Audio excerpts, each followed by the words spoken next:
هندوستان له طالبانو سره اړیکې پیلوي. طالبان ځان له پاکستان څخه جلا کوي او که د پاکستان په خوښه دا کار کیږي. جزئیات هم دې ویډیو کې وګورئ او چینل سبسکرایب کړئ. د هند بهرنیو چارو وزیر اس جی شنکر وایي هند خپل تخنیکي ټیم بیرته په کابل کې خپل سفارت ته استولی دی.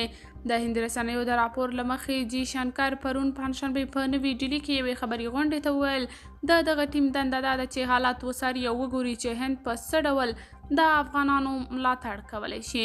د همداراز ویل په افغانستان کې د هند تمرکز اوس پر سیاست لږ دی او د افغانانو ملاتړ او په ځانګړي ډول له هغوی سره تاریخي اړیکو ته ډیر دی.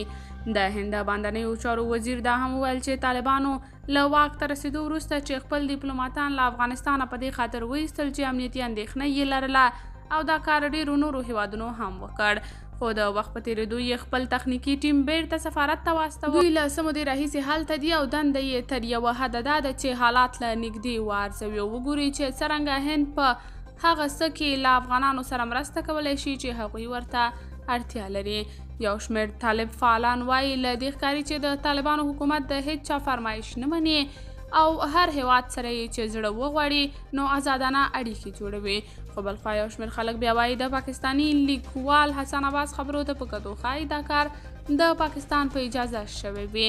تېره میاشت په ګوا ایالت کې د هند، روسیې او پاکستان د بهرنیو چارو وزیرانو د شانګهای د غړیو هیوادونو په غونډه کې په افغانستان کې د ټول شموله حکومت پر جوړېدا ټینګار وکړ. د مارچ په میاشت کې د هند د باندنیو چارو وزارت ویاند ارندام باګچي ویلي وو چې په افغانستان کې د طالبانو د حکومت د نه رسمیت پیژندلو په اړه د هند په دریځ کې هیڅ بدلون نه دی راغلی.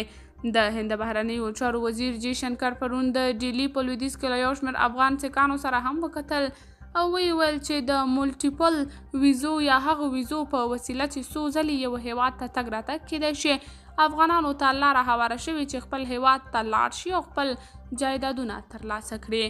قدرمنو کتونکو تاسو د دې موضوع په هکله څه نظر لرئ؟ کمنټ کې شریک، ویډیو لایک او چینل سبسکرایب کړئ.